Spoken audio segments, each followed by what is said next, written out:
In times of great opulence within the vast Persian Empire, Xerxes ruled with absolute power. His empire stretched across distant and unknown lands, but within its walls, a shadow was approaching. At one of his banquets, surrounded by the most noble and influential, the king, in his pride, decided to show off the beauty of his queen, Vashti, to his subjects. However, she, with rare courage, refused to obey his command.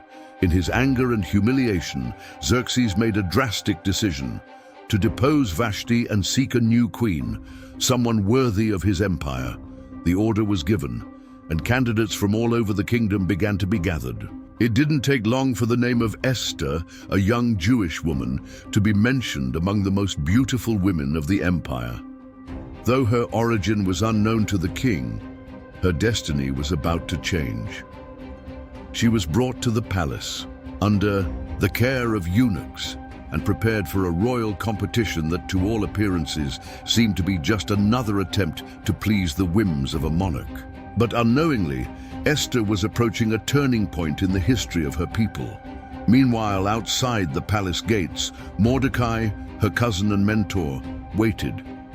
In silence, he watched Esther's fate being shaped, but he also knew that the empire, with all its power, was still a playing field where the smallest mistake could lead to death. What no one knew, what no one imagined, was that Esther was being prepared for something far greater than superficial beauty, something that would alter the course of events, not only for her, but for all the Jews. And so, beneath the royal mantle, the seed of a glorious destiny was being planted. But what more could be preparing in the background of that grand palace? Esther, with her humble heart and no grand ambitions, never imagined that this beauty competition would lead her to the position of queen. She did not use her charms to gain power, but rather the grace and wisdom that the Lord had placed in her spirit. When she arrived at the palace, she was welcomed by eunuchs and advisors, people who had the power to shape her future. But it was an inner voice, stronger than any human advice, that guided her every step.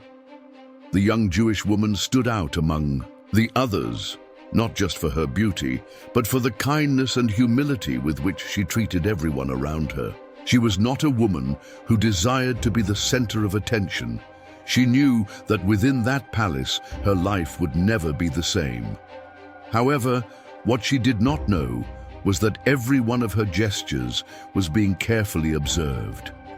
The king, in his search for a queen who was more than a mere symbol of status, saw something in Esther that others failed to notice, an inner strength, something that only destiny could reveal.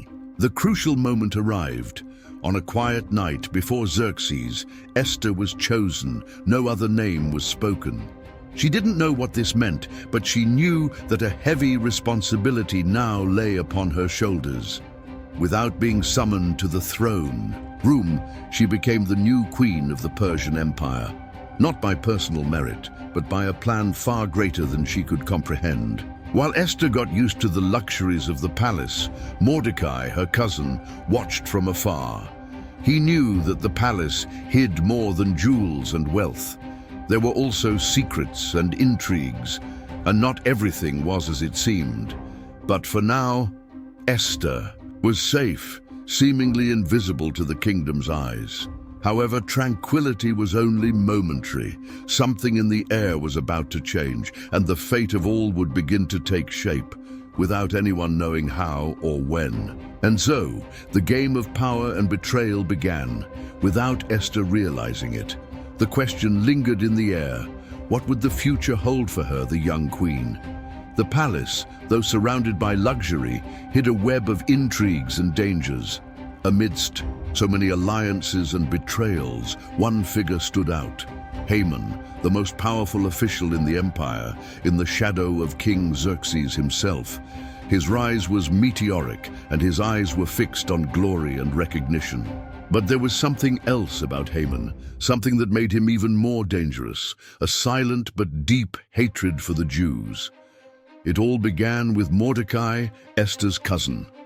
In an act of resistance, he refused to bow before Haman, challenging the authority of the powerful official. Haman, consumed with rage and wounded pride, did not see this as merely a personal affront, but as an offense to his greatness. In his heart, a plan for vengeance was born, and it would not be enough to punish only Mordecai. No, he wanted to destroy all the Jewish people, to eradicate once and for all those who, in his eyes, dared to challenge his superiority.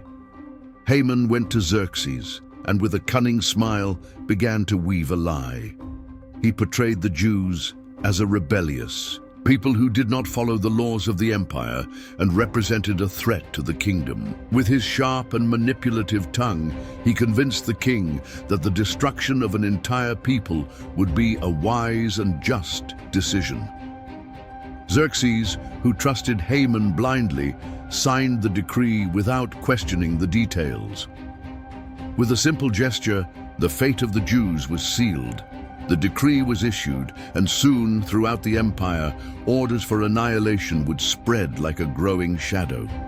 The news reached Mordecai's ears, and the reaction was immediate. He tore his clothes in mourning and, in anguish, ran through the streets of Susa, crying out for help.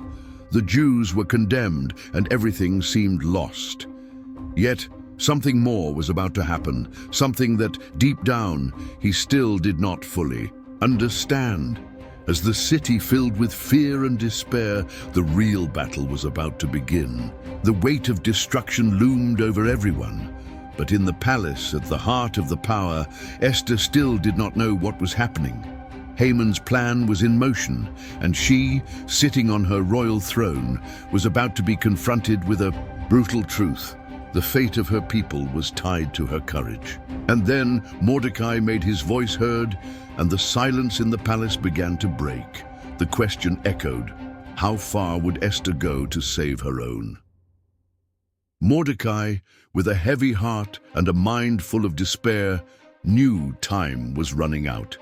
He rushed to communicate to Esther what was happening outside the palace walls, knowing that she was in a unique position, but also one of extreme risk.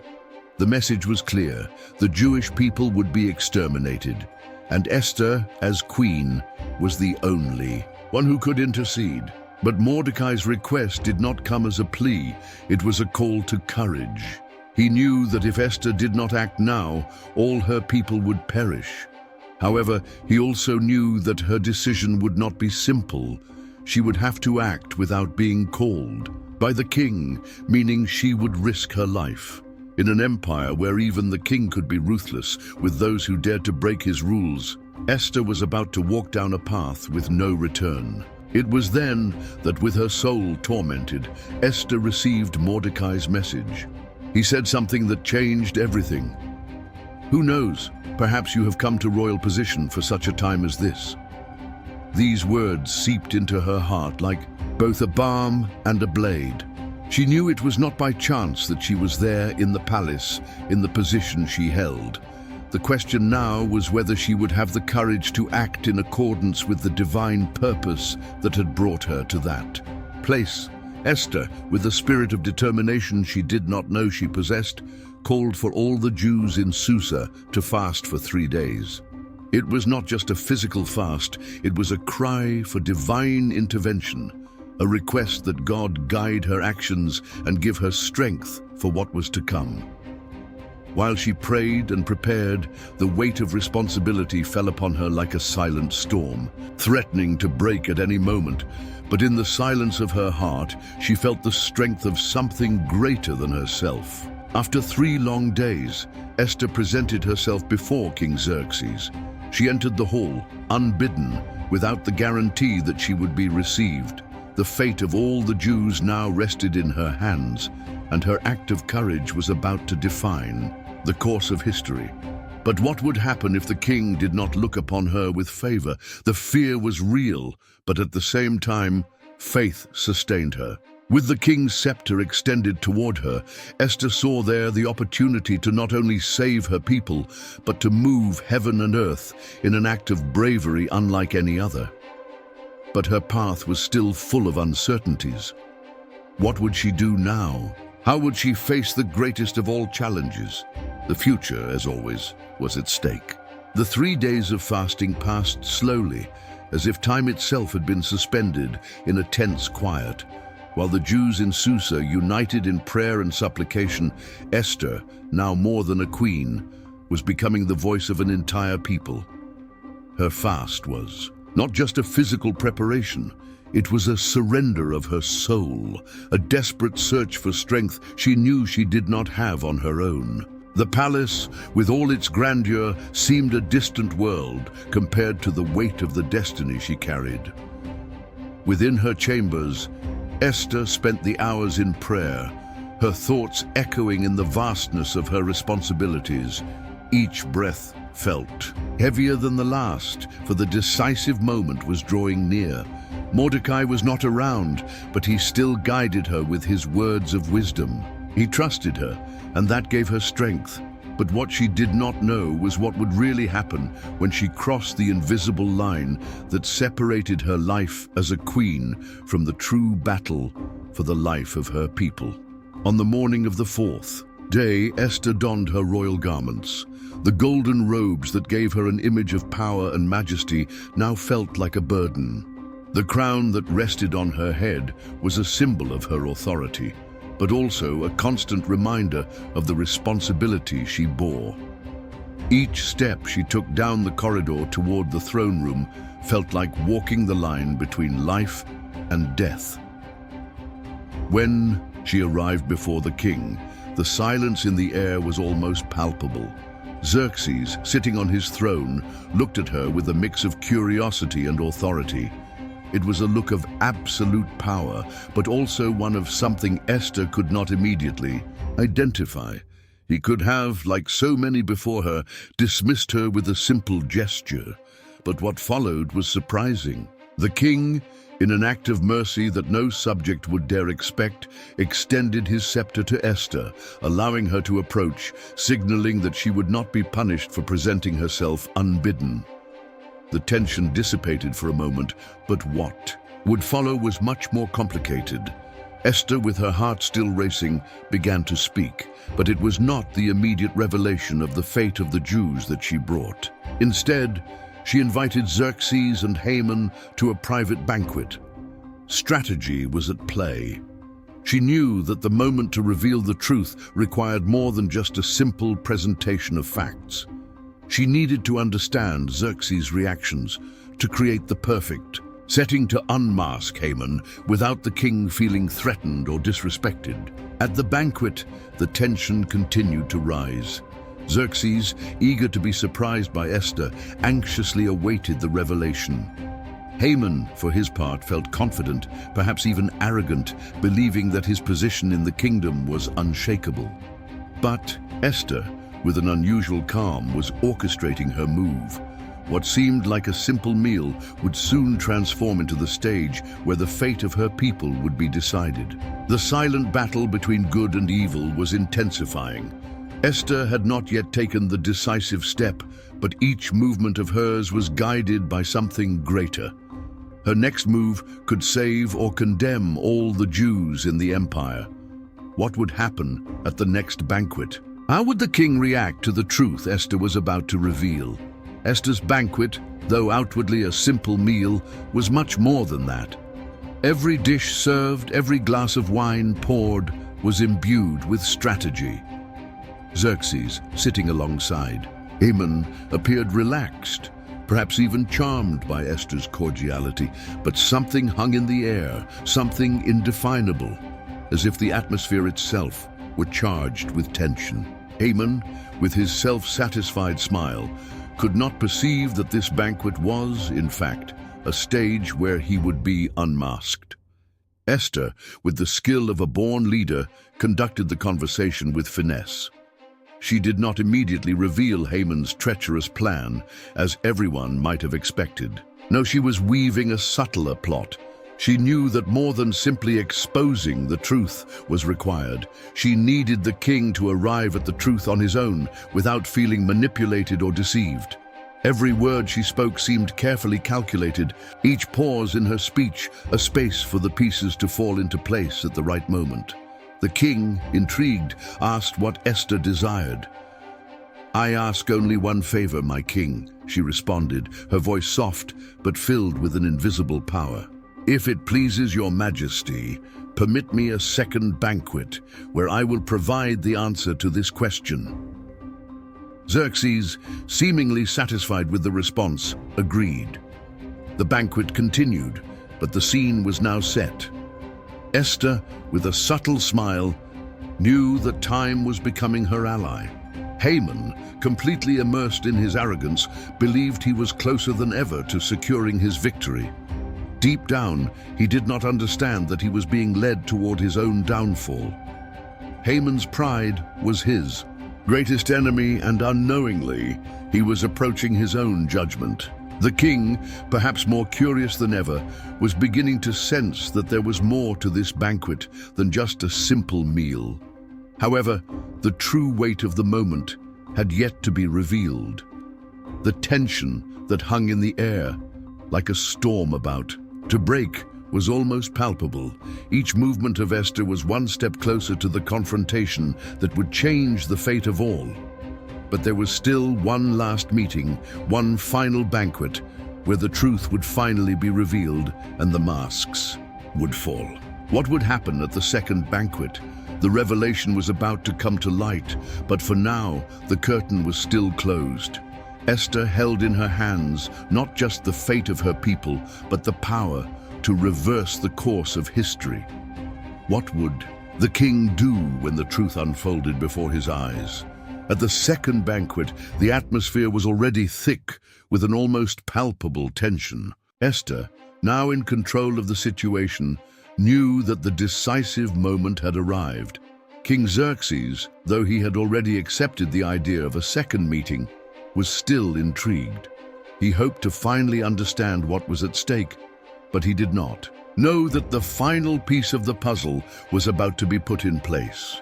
Haman once again was there, confident, perhaps even proud of himself, unaware that the web surrounding him was tightening with each passing second. During the banquet, Xerxes once again questioned Esther, hoping to hear from her lips what she truly desired. With a serene posture, Esther finally revealed what everyone had feared, but no one wanted to admit. "My king, if I have found favor in your eyes, and if it pleases the king, I ask that you save my life and the life of my people, for we have been sold for destruction." The impact of these words was immediate. The hall fell into absolute silence, as if time had stopped. Esther did not directly mention Haman at that moment, but her words were a direct blow. She had cast doubt on the lives of all the Jews, including her own, by exposing the risk of her own destruction. The king, stunned, looked at her, and then his gaze slowly turned toward Haman, seated at the table, a look of confusion and anger beginning to grow on Xerxes' face. It was then that the final revelation, which Esther had carefully prepared, came to light. Without hesitation, she pointed directly at Haman. "This man," she declared, "is the one responsible for our fatal fate. He is the one who plotted against my people, seeking our destruction." The accusation was like thunder in an already stormy sky. Haman, who until that moment had seemed completely secure in his position, felt his world collapse in seconds. The king, filled with fury, stood abruptly from his throne, making it clear that the game of intrigue was over. The confidence Haman had in his rise to power quickly transformed into terror. Xerxes, with eyes filled with indignation, ordered that Haman be taken for judgment immediately. The mask of nobility and honor that he had worn for so long fell to the ground, revealing his true nature, a traitor, a manipulator, and a man capable of playing with others' lives to satisfy his own ego. Haman's fate was sealed, but Esther's and the Jews now rested with King Xerxes. With a heavy heart, he knew that after this revelation, nothing would be the same. The story of betrayal and redemption was about to unfold in an irreversible way. And so, with the king faced with a choice that could change everything, the battle for the survival of the Jewish people was close to its conclusion. What would happen to Haman? And more importantly, how would Xerxes decide to handle the legacy of his blind trust and Esther's unexpected courage? After Esther's revelation, King Xerxes, filled with fury, did not take long to make a drastic decision. Haman, the traitor who had plotted the destruction of an innocent people, was immediately condemned. In a divinely orchestrated act of justice, he paid for the evil he had caused, and his name was erased from history, replaced by the memory of the courage and faith of a woman. Esther, with the divine wisdom that guided her actions, not only saved her people, but also ensured that justice prevailed. The decree of annihilation against the Jews was revoked, and in its place a new edict was issued, allowing the Jews to defend and protect themselves from any threat. Not only did they survive, but they thrived. Esther's greatness, with her dedication to God's purpose, became an eternal symbol that faith, combined with courage, can turn the tide of any adversity. The Jewish people, grateful for their salvation, celebrated the event with great joy. The festival of Purim, which is still celebrated today, became the memorial of divine intervention in the life of Esther and all the Jews. Her example resonated through generations, reminding us that even in the darkest times, one person, moved by faith and courage, can change the course of history. And so, Esther passed into history not only as a queen, but as a heroine, a woman whose bravery and obedience to God became a beacon for all who face great challenges. She proved that when we are called to fulfill a greater purpose, we must have the courage to face the darkness and trust that God's light will guide us to victory.